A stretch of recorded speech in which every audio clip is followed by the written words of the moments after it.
Ok, estamos aquí en la casa de nuestro amigo Rafael Barajas Durán, el más conocido como Fisgón, pero en esta entrevista para Sur Global queremos no solo platicar con él, por supuesto, de todo este contexto pues trágico, ¿no? Que está pasando a nivel global, de todo este reacomodo de fuerzas poderosas, ¿no?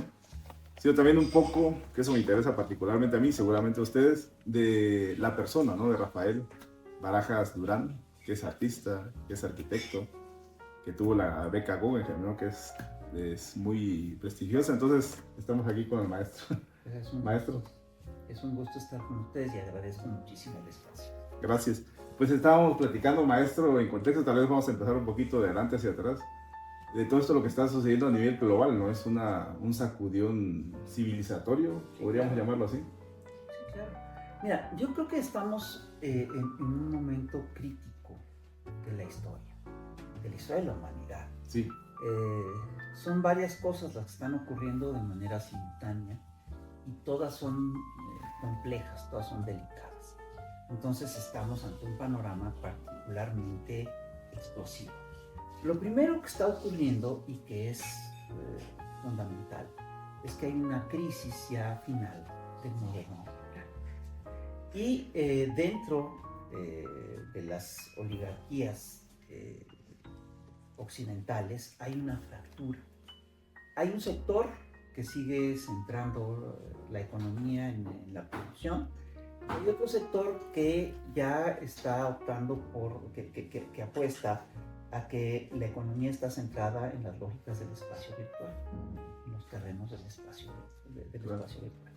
Entonces ya Cédric Durand, un teórico francés, habla desde hace tiempo de lo que son los señores tecnofeudales. Claro. Son los dueños del espacio virtual que rentan el espacio virtual, que son fundamentales para la marcha de la economía. Y si tú revisas, pues sí, efectivamente, tienes que estos señores del espacio virtual, estos señores tecnofeudales, manejan ramas enteras de la economía.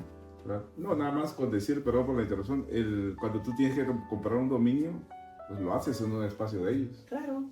Para una página, para lo que quieras, ¿no? Y una parte importante del comercio del mundo se hace por Amazon. Y No, Google domina toda una serie. Y fíjate, hay una cosa curiosa en todo este proceso. Todos estos señores tecnofeudales se han estado enriqueciendo de manera muy acelerada. En estos días salió un estudio de Oxfam muy interesante en el que dice que en tan solo un año crecieron 16% su fortuna. Es una brutalidad. Increíble. Y ese mismo estudio da un dato que a mí me resulta espeluznante. Dice, los 12 hombres más ricos del planeta tienen más dinero que la mitad más pobre del planeta. Me encantaría, maestro, que explique, porque a mí me encantó, leí un poquito sobre el concepto del tecnofeudalismo, porque es una redefinición del momento histórico, geopolítico, más bien económico, ¿no? Como un transcapitalismo, pero sí, me gustaría que lo explique un poquito, ¿no? Bueno, ¿qué es el tecnofeudalismo? El tecnofeudalismo es eso, es una economía que está centrada en la renta, en la renta del espacio virtual, que es la renta de tecnología. La apropiación y luego la renta. Entonces, si en la Edad Media el campesino le pagaba tributo al señor feudal que era el dueño de la tierra, hoy en día todos le estamos pagando tributo de alguna manera a los dueños del espacio. A los Zuckerberg, a los Bezos. Sí, exactamente. Eso es lo que está ocurriendo. Es una de las cosas que están cambiando. Y si tú te fijas, estos señores tecnofeudales son los que entraron al gobierno en Washington de la mano con Donald Trump. Sí, hay una foto muy emblemática, maestro, y aquí para nuestra audiencia también, donde está precisamente Donald Trump y hacia atrás, ¿no? Y remarco que es hacia atrás, pues están sentados todos los grandes señores tecnofeudales, ¿no? Así es. Facebook, Amazon, claro. Y además Twitter. Hay una cosa que es muy interesante. Está muy claramente establecido que por lo menos los 6 hombres más ricos del planeta, que son prácticamente todos señores tecnofeudales, todos tienen un medio de comunicación global. Más claro, el más conocido es el de Elon Musk, que es dueño de Twitter. ¿No? Incluso Es tiene el debate político en el planeta. Elon Musk tiene también una editorial junto con el hijo de Trump. Sí, No sé si claro, sabían sí, eso. sí. Entonces, aquí vamos a algo más profundo todavía, maestro, que quisiera que usted ha profundizado mucho en el estudio de este tema, que es cómo, digamos que esta guerra soft, llamémoslo así, ¿no? Que ya no se hace con las armas, sino que se hace con los medios de comunicación. Sí. Bueno, ya no es una guerra tan soft, ¿eh? Es decir, por eso lo dije entre comillas, ¿no? Estamos ante una crisis muy seria porque es un hecho que desde hace décadas la guerra, el debate es en gran medida un debate mediático. Es un debate, es una guerra de opinión, una parte importante. Es de narrativas, ¿no? Exacto. Una parte importante de la discusión tiene como terreno de batalla nuestra cabeza. Claro, este terreno también es esto, ¿no? Sí, claro. Los medios de comunicación. Por supuesto. Y entonces tú ves, por ejemplo, cómo estos, digamos, las élites a nivel global se han enfocado, tienen el objetivo específico de dominar el espacio mediático y dominar las narrativas. Son dueños de las redes sociales, de los diversos actores de las redes sociales, son dueños de la gran mayoría de los periódicos del planeta, de las grandes cadenas de televisión, de los grandes consorcios mediáticos, y ellos, por lo tanto, dictan la agenda y dictan qué se discute y qué no se discute, y ellos tienen la capacidad de armar narrativas con una velocidad y con una rapidez impresionante. Te voy a poner un ejemplo muy sencillo. En tiempos pasados, en tiempos remotos, construir una narrativa que influyera en la población podía tardar décadas y hasta siglos. Por el mismo, la misma, no lo podría llamar la lentitud desde esta perspectiva, ¿no? Pero los mismos tiempos, ¿no? Sí, claro. Por ejemplo, para mandar, no sé, una carta, tendría que, de Chiapas a Ciudad de México eran 2 días, ¿no? 2 días. No, pero me voy, por ejemplo, en tiempos de los griegos. Si todo el mundo te dice, es decir, ya es aceptado que no hubo un Homero, sino varios Homeros. Claro. Es decir, la Ilíada y la Odisea fueron contadas por varios bardos y solo finalmente alguien redactó la gesta de uno que era Homero, claro. Pero eso tomó generaciones. Claro. Y la gesta de la Ilíada está en la base de la narrativa que le permitió a Alejandro Magno conquistar todo el mundo conocido de su tiempo, ¿no? Claro. Pero eso tomó generaciones. Hoy en día, los grandes medios de comunicación, las revistas, los estanques de pensamiento, te pueden armar una narrativa en cuestión de minutos. Por supuesto, porque tenemos los teléfonos, ¿no? Recuerdo muy bien ese episodio de Balún Canán en Rosario Castellanos, donde el periódico tarda, me parece que una semana en llegar de la Ciudad de México a Chiapas, ¿no? Entonces llega la noticia, porque el papá de Rosario Castellanos tenía su hacienda, ¿no? De que el presidente Cárdenas iba a hacer la repartición de tierra, ¿no? Sí. Entonces ellos se enteran una semana después, ¿no? Sí, claro. Pero ahorita aquí estamos viendo esto segundos. Y en segundos o en vivo podría ser, ¿no? Así es. No hay es un tiempo muy veloz, ¿no? Los cambios que se hacen. Y en este sentido, maestro, viniendo de lo general a lo particular, pues como dice alguna mística por ahí, metafísica, ¿no? Como es arriba es abajo, es decir, o como es abajo es arriba en este sentido, ¿no? Lo que sucede de la cooptación, digámoslo, de los medios de comunicación para poder comunicar estas narrativas que a ellos les convienen, sucede lo mismo en México, ¿no? Sí, por supuesto. Pasa en absolutamente todo el planeta.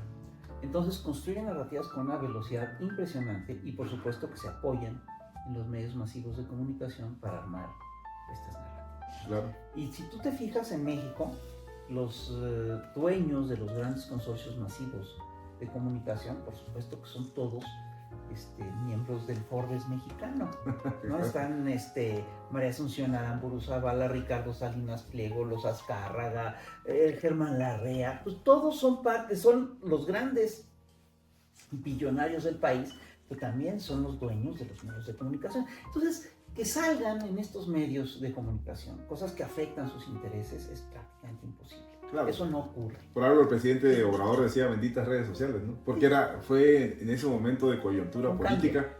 Sí, fue un cambio, porque de otra manera, pues tenías una mordaza, ¿no? Porque no podías hablar a través de los medios oficiales, pero cuando llegaron las redes sociales fue una revolución. Sí. Ahora, ojo, porque ya encontraron mecanismos para controlar también las redes sociales. Claro. Ya tienes granjas de bots, ya tienes toda una serie de estructuras que te permiten echar a andar un discurso y te permiten posicionarlo, ya el algoritmo cambió, claro. Incluso desde que llegó Elon Musk a Twitter, ¿no? Es decir, yo lo sentí por una cosa muy chistosa y de repente empecé a recibir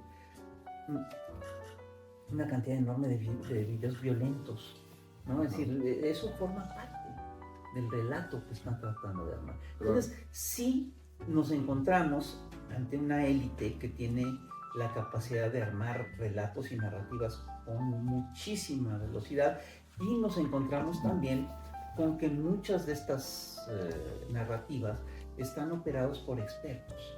Totalmente. En narrativas psicológicas, con expertos en psicología. Claro. Entonces, sí hay una manipulación muy importante de muy importante dentro de las redes, dentro de los medios de comunicación, de lo que es la opinión. Y eso es muy peligroso, ¿no? Y en ese sentido, ¿qué está haciendo México, ¿no? ¿Cómo México puede construir? Y aquí voy a meter algo que también he pensado, ¿no? Por ahí había leído en algún comentario que sí hay una crisis de inteligencia en la política, ¿no? En la política global y particularmente en la mexicana también. Con inteligencia no me refiero a aquellos, ¿cómo es que se llaman? Las gentes que van y que espían, ¿no? No, con inteligencia me refiero a la intelectualidad. Y pongo en contexto, ¿no? Yo creo que las grandes épocas, no lo creo, ahí está la historia, ¿no? Que no me dejará mentir. Las grandes épocas de prosperidad en la historia tienen algo en común. Es que los intelectuales se metieron a la política, por decirlo de forma burda, ¿no? O abrazaron lo que es la red pública, ¿no? La cosa pública, la cosa en común de todos nosotros. Platón y Sócrates fueron soldados en la guerra del Peloponeso, ¿no? No solo eran filósofos. Hablemos del momento de la gran explosión de arte y también económicamente, ¿no? Con Cárdenas. Diego Rivera, Frida Kahlo, Siqueiros estaban en las calles, no solo estaban detrás de un pintando un cuadro, ¿no? En Chile Pablo Neruda fue candidato a presidente, aquí Vasconcelos también lo fue en México. Entonces, ¿qué es lo que quiero decir? Ahorita yo como persona que hace arte también, escribe, ¿no? No veo, más bien yo retomaré una frase de Jaime Sabines, yo como chiapaneco, que Sabines decía un poco de crítica a Octavio Paz, nos decía, pues yo veo a Octavio Paz escribiendo con guantes y mandil, ¿no? Entonces, me parece que esa intelectualidad y global y específicamente mexicana se ha desentendido de la política, y ese desentendimiento de la política tiene una consecuencia trágica, ¿no? Mira, yo no estoy tan seguro, yo sí siento que sí hay un sector de la intelectualidad que está metido en la política, y que es un sector muy importante. Es decir, yo me atrevo a decir que hay todo un sector de gente que está detrás del movimiento del progresismo en América Latina. Claro. El progresismo en América Latina tiene su origen en el pensamiento progresista internacional, y yo estoy convencido de que hay toda una serie de intelectuales que hicieron un cuerpo crítico muy importante de lo que fue el neoliberalismo. Claro. Por ejemplo, ahí tienes, por ejemplo, toda la obra de Noam Chomsky, que es muy buena, que hace una crítica a los poderes mediáticos, que hace una crítica al discurso dominante. Tienes a Piketty, a Thomas Piketty, que hace una muy buena crítica del capital en el siglo XXI, ¿no? Que hace una revisión de cómo se regresan a las tasas de explotación, a las tasas de ganancias que había en la Belle Époque, ¿no? Que es un momento ahí de acumulación de dinero brutal. Y tienes también a gente como Naomi Klein, que ha hecho un muy buen trabajo sobre cómo han funcionado algunas de estas estrategias mediáticas sobre la población. Tienes también el trabajo de Stefan Hessel, sobre el indígnense, que es como en contra del desmantelamiento del estado de bienestar y todo eso. Y yo sí creo que esto tiene su correlato en México.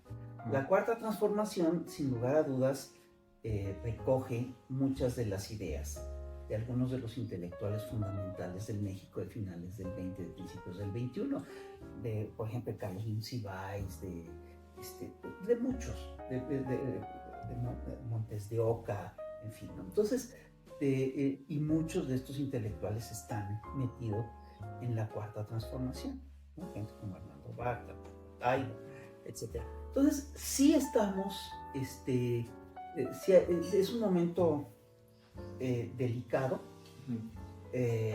porque obviamente la situación es tan grave a nivel global que no sabemos, es decir, no vemos un intelectual que esté realmente a la altura del drama que se está viviendo. A eso voy, maestro. Pero ahí van, se van construyendo. Por ejemplo, tú ves, por ejemplo, si haces un seguimiento de lo que están planteando, por ejemplo, Jean-Luc Mélenchon o Stéphane Varoufakis, es decir, sí te das cuenta de que hay gente que está entendiendo la gravedad del problema.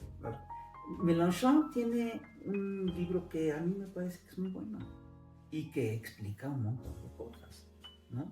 Y lo acaba de publicar el fondo. En francés se llamaba Faites mieux, háganlo mejor, ¿no? En español, no lo tradujeron. Pero sí está planteando, están planteando los problemas centrales que estamos enfrentando. Y yo sí creo que en México está ocurriendo una cosa que es muy importante. Hay una multiplicación de los debates a nivel popular.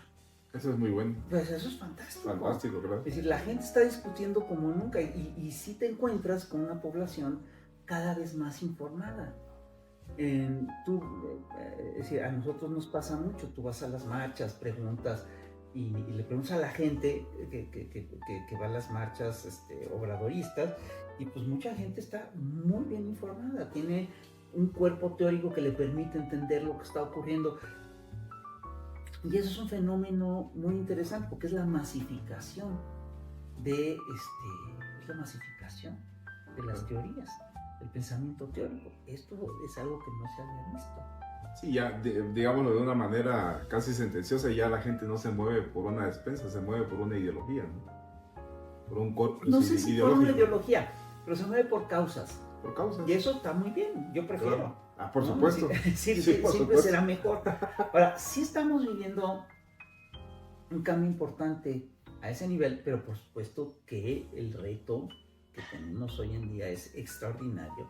No sabemos si va a ser bastante, si va a ser suficiente. Sí, precisamente cuando entré aquí a su casa, gracias por abrirnos la puerta de su casa, pues venía con esta suerte de indignación, ¿no? De cómo sí, la derecha se ha embalantonado con todo este discurso Sí, claro. de Estados Unidos, y creo que hay que hacer algo más, ¿no? Es cierto, hay intelectuales detrás, también el partido en el gobierno ha retomado cosas de intelectuales que no son actuales, que vienen de otras épocas. Los hay intelectuales vivos, ¿no? Incidiendo en el movimiento, pero sí tengo la sensación yo particularmente que necesitamos hacer más, y por eso estamos aquí, ¿no? Con Sur Global, ¿no? A ver, yo creo que, fíjate, en la era neoliberal ocurrió una cosa muy curiosa. Todo se privatizó. Sí. Incluso se privatizó el pensamiento. Y se crearon lo que se llaman estanques de pensamiento. Son los famosos think tanks.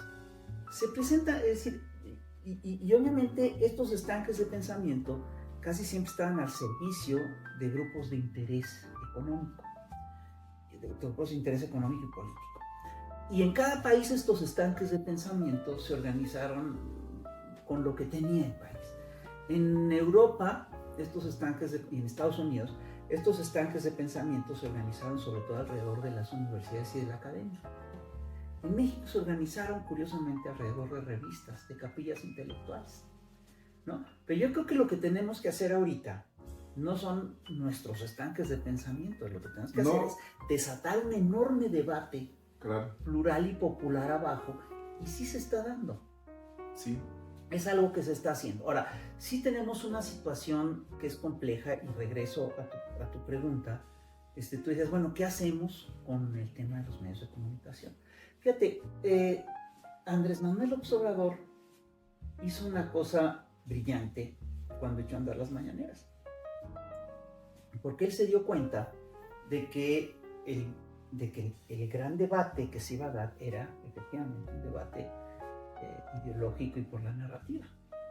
Entonces tomó el toro por los cuernos y ofreció o presentó una alternativa ante el poder mediático que parecía absolutamente insuperable, claro. Parecía imbatible. Todopoderoso. Y entonces yo lo que creo es que tomó ejemplo, por ejemplo, de lo que habían hecho Hugo Chávez en Venezuela y Rafael Correa en Ecuador. Hugo Chávez tenía un programa radial que se llamaba Aló Presidente.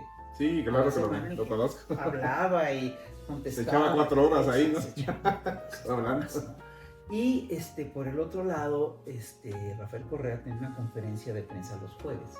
Ah, también. Que sí. contestaba Cristina Kirchner. Todos los gobiernos progresistas trataron de limitar y de contrarrestar el poder de los grandes consorcios mediáticos. Hugo Chávez con su programa de lo presidente, Correa con su conferencia de los jueves, Cristina Kirchner impulsó una legislación para limitar el poder de los medios, en fin. Y todos sufrieron ataques muy directos de los medios, unas embestidas mediáticas brutales. Lo que hizo López Obrador es que hizo una conferencia presidencial diaria. Sí. Todo el mundo estaba seguro, yo también tenía ese miedo, de que se fuera a desgastar a los pocos meses. Y no solamente no se desgastó, no fue sino una que se fortaleza. consolidó y... de hecho, el presidente ponía la agenda sí, claro. mediática. Sí. ¿Sabe qué me decían? Perdón, yo estudié comunicación, hice periodismo ahí en Chiapas también. Y yo estaba en contacto con un amigo, ¿no? Le decía, oye, fíjate que va a pasar esto. Sí, pero espérame que salga la mañanera, ¿no? Porque no puedo decir nada antes de que salga. No por una cuestión de... Es que no querían estar desactualizados, ¿no? Es lo que quiero decir. Porque lo que se salía en la mañanera era lo que marcaba la agenda. La estrategia de López Obrador de la mañanera es una estrategia muy sencilla y muy eficaz. Consiste simplemente en arrebatarles la agenda a los medios. Claro. Los grandes medios lo que pueden hacer es implantar una agenda. Ya no pueden censurar. En la época de las redes sociales la censura es muy complicada. No. Entonces lo que hacen los grandes medios es que implantan agendas específicas. Y lo que hizo López Obrador es una cosa muy simple. Establecer un medio de comunicación en manos del presidente que establecía la agenda a las 7 de la mañana. Entonces, mientras los medios se tardaban toda la mañana, toda la tarde en armar una narrativa, en construir un relato, en armar una noticia falsa y todo eso, y lo presentaban en la mañana, o sea, a las 8 de la mañana, a las 7 de la mañana, a las 8 de la mañana eso ya estaba desmentido por el presidente mismo. No, y además tenía una virtud grandísima del presidente, que era poner cosas complicadas de Estado en cuestiones proverbiales, ¿no? Sí, claro. Como barrer la corrupción como las escaleras de arriba para abajo. Sí, porque son planteamientos muy sencillos, pero son muy eficaces. Sí, muy eficaces para comunicar. Muy eficaces para comunicar. Pero además les quitó la agenda de las manos. Tal vez tenía que ver algo con que fue asistente de Pellicer, ¿no? Sí. Aprendió algo de retórica y el presidente. Seguro. Y entonces les quitó la agenda todo el sexenio y no se la pudieron volver a retomar. No fue entonces, él atacaban los fines de semana, no sé si te diste cuenta de eso. Sacaban sus fake news los viernes en la noche. Los viernes, sábado y domingo en la tarde. Y ya las desmentía el lunes. Pero luego hasta salía cuando era una cosa muy grave, salía en fin de semana y aclaraba y tal. En 3 minutos y se los echaba abajo. Claro. Ahora, yo creo que se necesita mucho más, por supuesto. Y yo sí creo que hoy en día hay, es decir, por ejemplo, antes no tocó los medios públicos y Claudia Sheinbaum sí hizo cambios importantes en los medios públicos. Y eso está bien, claro. Es necesario, es parte de lo que hay que hacer. Sí hemos visto cómo el poder mediático ha ido ha tenido varios reveses que son importantes, bueno, eso es notable, ¿no? Eso yo pensé que no lo iba a ver en mi vida, pero lo estamos viendo, ¿no? Y estamos viendo cómo les cuesta cada vez más trabajo construir estos pequeños relatos. Les cuesta trabajo. Los think tank, ¿no? Sí, claro, pero sí los hacen. Sí, los hacen, sí por los supuesto. trabajan. No, de hecho, yo lo que veo es que todavía, por ejemplo, hay una trinchera intelectual, hay que decir los nombres, son Nexos y Letras Libres, que viene desde Salinas, ¿no? Sí, claro. El presidente... Son sus tanques de pensamiento. Sí, el presidente que los creó, digamos, de esa manera, esas trincheras intelectuales para poder legitimar un fraude, ¿no? Sí, claro. Y siguen ahí y ahora le llaman censura a que no tienen el chayote. Sí, no, es increíble lo que estamos viviendo, es increíble. Y vemos cómo los medios que en tiempos de Felipe Calderón hicieron un pacto de silencio, También. ¿no? Para no Terrible. hablar de la violencia en el país, ¿no? Hoy están indignados por la violencia en el país cuando está por primera vez bajando después. 40% abajo los homicidios. Es muy importante. Importantísimo. Es muy importante. Increíble e histórico, ¿no? Uh-huh. Entonces, esto es lo que estamos enfrentando hoy en día. Entonces, yo sí creo que hay también un cambio en la manera de comunicarnos. Claro. Mis padres leían los periódicos, yo veía la televisión. Hoy los jóvenes ven las redes sociales. Sí, el teléfono. Cambia todo ha cambiado. Claro. Y por primera vez nos encontramos con que, por ejemplo, las grandes televisoras nacionales están en crisis. TV Azteca está en una crisis económica brutal. Y más con lo que Ricardo Salinas Pliego de impuestos. Lo de impuestos. Así está en una crisis económica que yo no sé si la van a poder sobrevivir. Claro. Lo digo en serio. Igual Televisa está en aprietos económicos. Entonces, todo eso está cambiando. Ese panorama, por supuesto que está cambiando. Y pues tenemos que hacer análisis día a día. Mira, yo te voy a decir lo que creo de esta situación global. Sin lugar a dudas, parte de la guerra es mediática. Totalmente. Y yo sí creo que tenemos que pelear los relatos del día a día. Sí, como citábamos hace rato a Gramsci, ¿no? Sí, claro. Que no recordé la cita, pero era más o menos la cuestión de si no tienes el relato cultural, no tienes el poder. No tienes el poder. Sí. Y está ocurriendo una cosa que es muy interesante desde mi punto de vista. La oligarquía está en el debate por la narrativa. Todo el tiempo te arma un debate por la narrativa, pero no está en el debate por la verdad. La verdad no le importa. No, para nada. Y el tema de fondo es que las narrativas que sobreviven son las que te cuentan la verdad.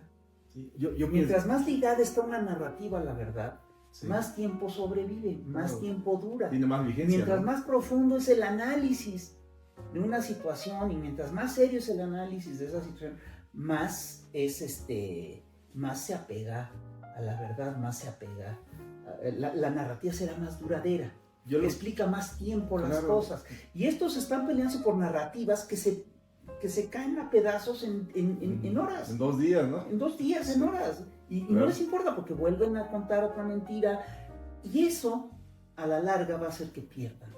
Sí, por supuesto. Narrativa. Yo veo ahí la ascendencia, viéndola desde una perspectiva civilizatoria, que en este momento se ve que están ganando los sofistas, ¿no? Y están perdiendo los filósofos, ¿no? En el sentido de la narrativa, ¿no? ¿Por qué? Porque los sofistas abogaban por una cuestión de que pues todo podía ser verdad, ¿no? Siempre y cuando lo pudieras contar de manera que fuera verosímil. En cambio, para los filósofos no, había una sola verdad, ¿no?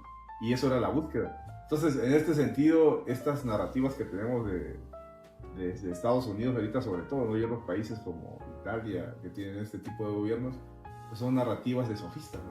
Sí, pero fíjate, por ejemplo, a ver, un caso que es muy concreto. A Maduro lo detienen bajo la acusación de que él es el que dirige el cártel de los soles. Que no existió después, la misma corte lo dijo. Y llega a la corte y la corte no puede sostener sí, la acusación de que Maduro es el dirigente de un cártel.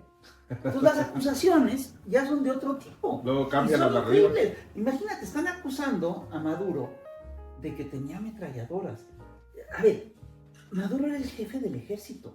Claro. El presidente de Venezuela tenía un ejército. ¿Tú crees que no había ametralladoras bajo su mano? ¿Y qué acusación es esa? Es decir, todo es así como absurdo. Entonces sí te ganan las narrativas en el corto plazo. Sí pueden implantar, pero estas se te van cayendo con mucha rapidez.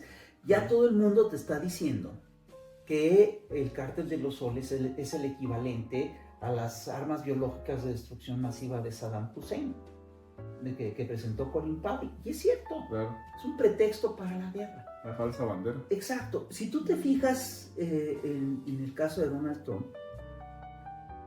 Trump tiene un discurso, arma sus discursos también con mucha rapidez y todo su,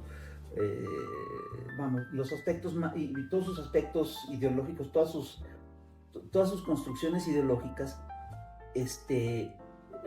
son muy endebles. Las más sólidas son las que están ligadas a prejuicios profundos, al racismo, a la xenofobia, etc. Eso es lo más sólido del pensamiento de Trump, que también es insostenible, ¿no? Entonces, echaron a andar este proyecto, echaron a andar echaron a andar este discurso y no se les sostiene. Es decir, se les está cayendo a cachitos. La popularidad de Donald Trump viene en caída libre. Y eso los desespera porque tiene las elecciones intermedias. Claro. En La última 2027. la última encuesta te decía que tenía una aprobación del 36%, que ya es muy baja. Y esta encuesta salió antes del asesinato de René Good. Yo quiero ver, y antes de la crisis de Minneapolis, ¿Cuál sale? yo quiero ver cómo está la aprobación de Trump en las próximas semanas. Y yo quiero ver cómo le hace para repuntar. Y está tomando ya medidas, o está anunciando medidas, que muy probablemente no va a aplicar, pero que son populistas y que obviamente lo ponen en crisis con el sector financiero. Dice, vamos a ponerle un tope a las tarjetas de crédito, no se va a tener que pagar más del 10%. Dice, si esto lo aplica, se va a pelear con el sistema financiero. Lo más probable es que no lo aplique. Lo más probable es que se le engañe más con miras electorales, Claro. de contenido electoral.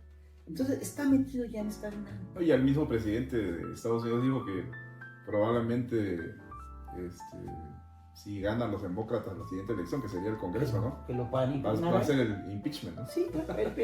Y yo sí creo que esa perspectiva Ya lo dijo él. está en el horizonte. Eso yo creo que es muy probable que se ocurra. Yo sí creo que es muy probable que pierda la mayoría en el Congreso y es muy probable que le empiecen a poner. Y ya, yo creo que una muestra está por ahí en Nueva York con Mamdani. Mamdani, sí, claro. Sí, claro, con Zoran Mamdani, que es absolutamente... No, yo no lo veo como anti-Trump, sino como una narrativa absolutamente diametral. No nada más es anti-Trump, sino que es anti todo el sistema bipartidista de Estados Unidos. También, y es increíble cómo compagina esto con Bernie Sanders, ¿no?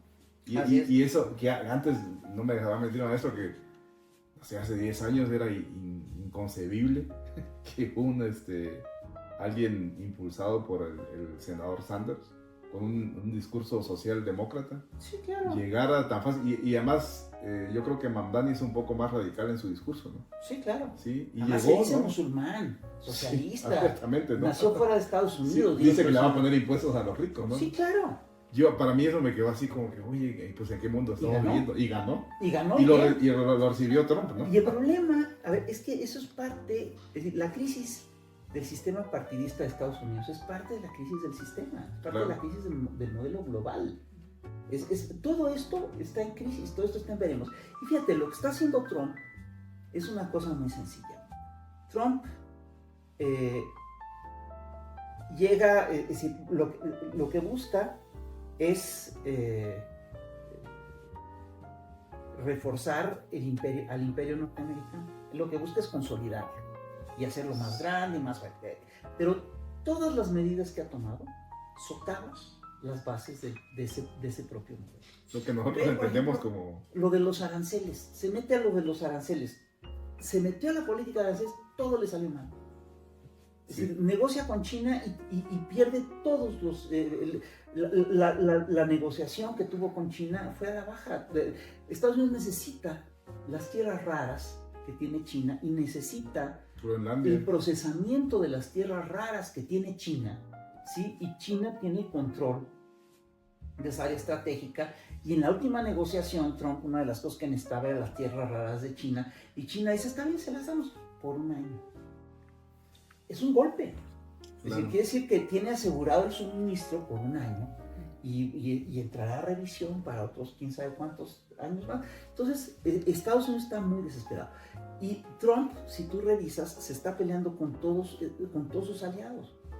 Está haciendo lo que no se tiene que hacer para consolidar un imperio. Claro, es al contrario, si tú debilitas a tus aliados, estás dándole la puerta de entrada al enemigo, ¿no? Por supuesto. Sí, Entonces, imagínate, no solamente, bueno, obviamente en América Latina, lo que está haciendo en primer lugar es atrincherarse en América Latina. sí, Lo que está buscando es que América Latina no negocie con el BRICS y sobre todo que no negocie con China, que ya llega tarde porque Brasil es parte del BRICS. eso, fíjate ¿No? que es muy interesante que sí ha ejercido presión sobre México, Sí, sobre claro. Venezuela, sobre Cuba, pero no ha tocado tanto a Brasil. Sí tuvo un encuentro ahí, pero me parece que eso deviene de que ya hay una solidez del grupo de los BRICS Sí, claro. y de esta narrativa del sur global, ¿no? Sí, claro. Y entonces la investida, es decir, lo que está haciendo son dos cosas. Primero, va sobre los recursos naturales de América Latina. Y su principal...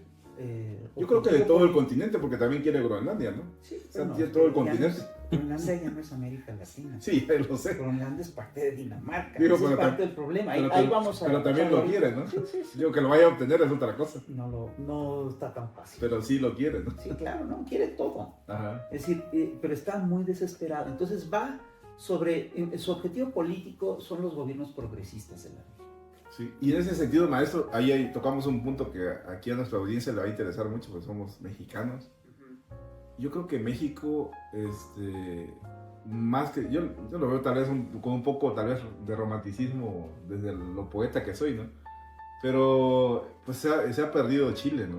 Se perdió Bolivia, se perdió Argentina, ahorita se perdió, digo en términos ideológicos, ¿no? Honduras, ¿no? Sí. Entonces, pero yo en lugar de ver un cerco hacia México, veo que México puede ser una muestra, ¿no? De un gobierno humanista global. Sí, claro, sí lo es. Sí lo es, ¿no? Entonces, esto yo creo que va a fortalecer, o debería fortalecer más la postura de México como un gobierno humanista. Y es increíble ¿cómo podré decirlo?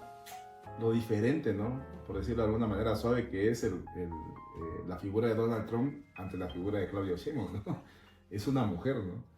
Es humanista, es de izquierda, aquel es su nombre. Tiene un prestigio, sí. un respaldo social enorme. Enorme, ¿no? 80%. Y tiene un movimiento activo que la apoya Claro. en vivo. Nada más hubo un anuncio de que querían intervenir y se hicieron 300 asambleas con un montón de gente a la semana, Claro. a los pocos días. Es decir, es un movimiento vivo y activo. Entonces, en ese sentido, maestro, ¿cómo ve la narrativa que México, usted como ideólogo del movimiento, No soy ideólogo del movimiento. debe, Soy uno como pensador sí, mexicano, sí, ¿no? sí. Yo lo veo como un ideólogo de izquierda, para mí es uno de los más connotados, ¿no? Digo, como pensador de izquierda en ese sentido, ¿cómo debe articular México su narrativa ante esta otra narrativa Pues yo del creo norte, que ¿no? Claudia Sheinbaum lo está haciendo muy bien. A mí me tiene muy impresionado cómo ha mantenido la cabeza fría y el temple No, eso es ante increíble. las embestidas Claro, de un señor que está totalmente descontrolado. claro. Yo sí veo, y sí, te voy a ser franco, sí lo veo como, digamos, como un balance, ¿no? Como alguien que equilibra a un personaje que está totalmente desequilibrado. Y también es una muestra de cómo en efecto puede ganar la narrativa del humanismo, ¿no? Sí, Del claro. diálogo, de la no confrontación, de respetar las leyes, acuerdos internacionales y en ese marco negociar, ¿no? Sí, Y claro. no solo el garrote. No, claro. Yo creo que es yo estoy muy agradecido de tener a Claudia como presidenta. No, yo Muy agradecido. absolutamente también. Yo creo que no sé, no quisiera dar posturas como muy personales, pero sí nos tocó una buena presidenta en mal momento, ¿no? Fíjate, Un mal ahora momento. fíjate, Trump sí va sobre México por varias cosas.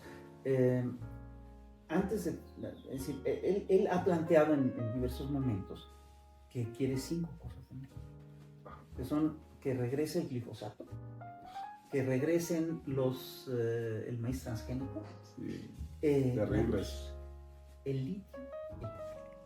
Oh. Y yo sí estoy convencido de que México no va a ceder en ninguno de estos puntos. No, son puntos básicos de la De soberanía.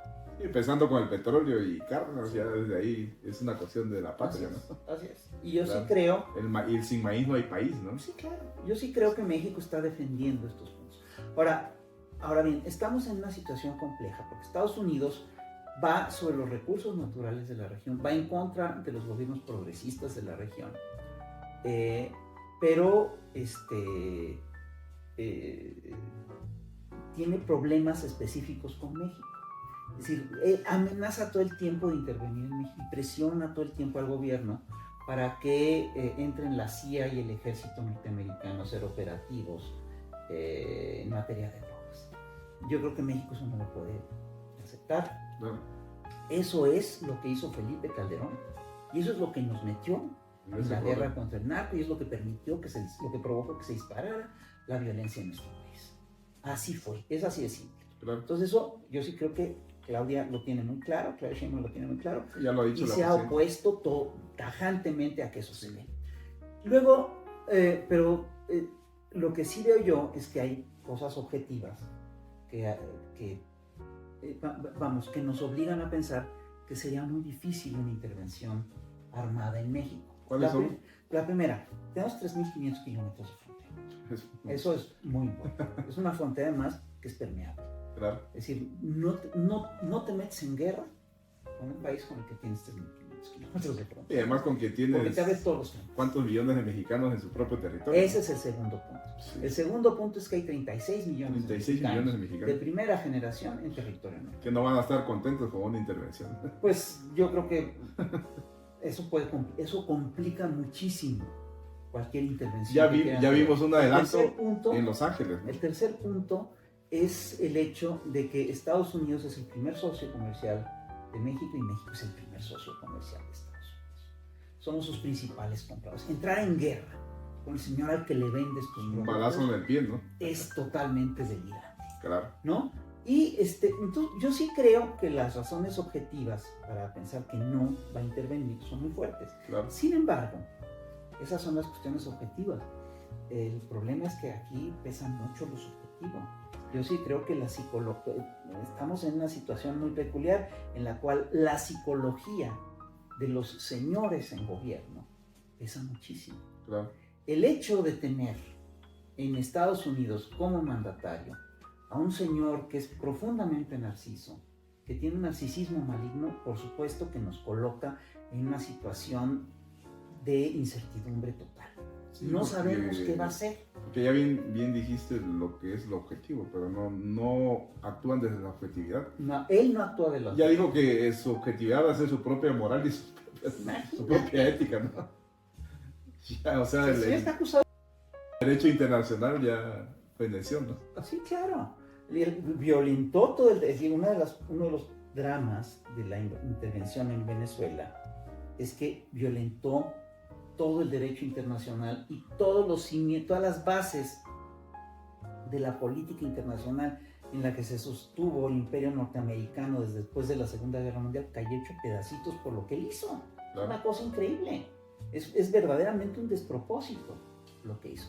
Ahora, sí corremos el riesgo, es decir, quien te diga, no, Trump no va a intervenir en México, No, sí. desconfía. Sí. Porque estamos realmente ante un personaje que es impredecible y ante un personaje, digamos, que opera mucho desde lo subjetivo. ¿Quién sabe qué demonios se le metan en los próximos meses, ¿no? Y puede hacer barbaridades.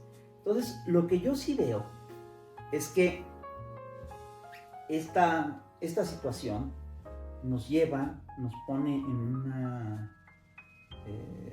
nos pone en un momento en el cual tendremos que hacer análisis de coyuntura todos los días. Sí, cierto. Todos los días tenemos que revisar qué es lo desgastante, que ¿no? está pasando. ¿Cómo amaneció hoy, no? Claro. Y esto va a ser así por lo menos hasta octubre, cuando sean las elecciones en Estados Unidos. Es muchísimo tiempo. Mucho tiempo. Y es un periodo muy delicado. La derecha mexicana, por supuesto, se va a montar en esta incertidumbre. Yo creo que también más que envalentonada, que es el término que utilicé al inicio, está subvencionada, ¿no? Por lo que veo, porque han aparecido varios medios. Por ejemplo, hay una app que apareció actualmente de un influencer, ¿no? Que es para atacar al gobierno de la 4T. Sí, claro. O sea, ¿de dónde sale eso si no es como una subvención económica, ¿no? Mira, sabemos que es decir, yo no sé qué tanto esté subvencionada la oposición en México y por los Estados Unidos, no lo sé. Sí.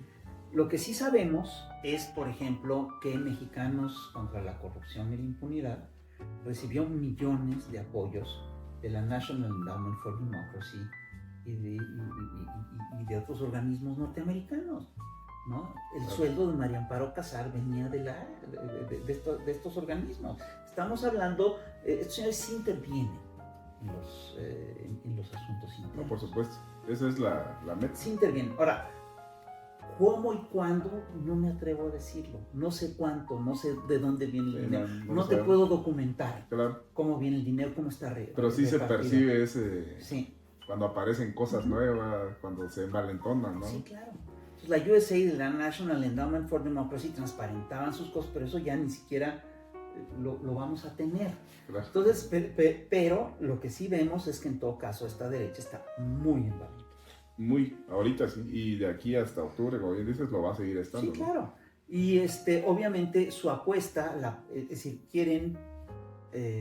están muy felices con el hecho de que Trump está en contra de todos los gobiernos progresistas de América Latina, de que ha caído el progresismo en Chile, en Argentina. Quieren montarse en esa oleada. La gran diferencia en México es que en México sí hay un movimiento social importante, sí, que está, que respalda a su gobierno. Sí, yo creo que este periodo, como yo lo estoy percibiendo, sí es una crisis, pero no es una crisis para donde México se vaya a quebrar, sino es una crisis, me atrevo a especular un poco, donde México se está fortaleciendo porque está pasando, somos una nación joven, ¿no? Tenemos 200 años de república, se está fortaleciendo para ir hacia lo que yo considero que puede ser su destino por cuestiones geográficas, geopolíticas, hacia ser una potencia, ¿no? Entonces, no podemos, ningún buen marinero se hizo en aguas tranquilas, ¿no? Sí, claro. Entonces no podemos esperar no atravesar este tipo de conflictos si queremos llegar allá, ¿no? A ser una potencia mundial económica, ¿no? Mira, yo creo que de entrada lo que tenemos, nuestra aspiración al corto plazo es sobrevivir esta tormenta. Claro. ¿No? Es decir, nuestra primera como cualquier buen marinero, sobrevivir esta tormenta. Claro. Ya después vemos lo demás. Sí. ¿No? Y después vemos cómo queda el horizonte, dónde quedamos varados, etc. Pero ahorita tenemos que sortear esta tormenta. Claro. Y tenemos elementos para sortearla, por supuesto. ¿Cuáles son? Tenemos un gobierno que es sólido y que tiene una fuerte popularidad. Tenemos un movimiento que está activo y que sigue creciendo. Es decir, el otro día Morena anuncia que tiene 11 millones de afiliados. Te voy a decir una cosa. Es uno de los partidos más fuertes en América Latina. ¿Crees que eso no le pesa a Trump? Sí, incluso en los criterios de Trump, cuando ve, oye, esta presidenta de México tiene un partido que tiene 11 millones de afiliados. ¿Cuántos tendrá el Partido Republicano? No, tan le pesa que en la intervención que se hizo en Venezuela, pues sí quitan a Maduro, pero no quitan al régimen. Claro que no. ¿Por qué? Porque ¿de qué le sirve a un país que interviene, un país en caos? Y por supuesto que el régimen venezolano tiene su base sólida, ¿no? Claro, pero además independientemente de eso, yo sí creo que hacen una operación quirúrgica. Sí. Porque saben que pensaron que es lo que más... primero, pensaron que era un éxito propagandístico importante que Trump necesitaba. Bueno, eso ya ni hablarlo, ¿no? Primero. Segundo, yo creo que evaluaron que si meterse militarmente en Venezuela les iba a costar años y que iba a ser complicadísimo. Muy complicado. Hicieron esta evaluación. Entonces optaron por esto. Y ahorita están haciendo una guerra que es totalmente ridícula. Están diciendo que Delcy Rodríguez y que Diosdado Cabello pactaron con Trump la entrega de Maduro. Es decir, eso es ridículo. Sí. Es decir, las dos cosas son ridículas. Delcy Delcy dice, yo soy la encargada del despacho en lo que regresa el presidente. Claro.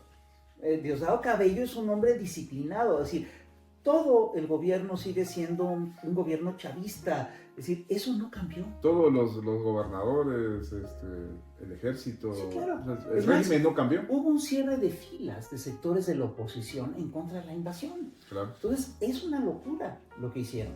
Pero Es otra de las cosas. Ese mismo punto al que vamos, ¿no? De que la fortaleza de apoyo que tiene desde la población su presidente o su gobierno y le importa a Estados Unidos, ¿no? Así es, ¿no? Porque saben que esa es la fuerza real. Claro. Esa es fuerza real. Y eso ya no lo tiene Trump en Estados Unidos. Y eso es lo que duele tanto, ¿no? Por eso está tan molesto.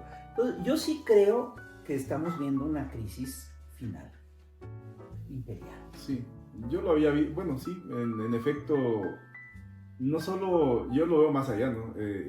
No solo una crisis imperial, sino civilizatoria. Porque nos guste o no, es como ver hacia atrás con el Imperio Romano, ¿no? Desde la perspectiva de otra nación pequeña, pues sí, pues eran el imperio, pero también significaba la civilización occidental, ¿no? En este momento lo encabeza Estados Unidos, entonces hay una crisis civilizatoria absoluta, y ya no nos vamos a meter a profundidades, pero sí desde Europa, con todos los problemas económicos, de migración y todo lo que tiene, o sea, son únicamente síntomas de toda esta crisis civilizatoria. Es una crisis sistémica. Sí. Es una crisis sistémica de largo aliento y no le veo posibilidades a Washington de salir muy bien librado de esta historia. Es cierto. La tiene muy complicada. Muy difícil, muy difícil. Yo creo que ha llegado el tiempo de un cambio drástico, ¿no? A nivel geopolítico. Y esas son las consecuencias, maestro. Entonces, le agradecemos por toda su sabiduría en esta entrevista y esperamos tener la oportunidad de poder seguir colaborando y platicando, ¿no? Claro que sí, aquí cuando quieran. Para Sur Global. Claro que sí, con muchísimo gusto. Pues gracias a todos y a todas los que nos escuchan y nos vemos pronto, ¿no? En la siguiente entrevista.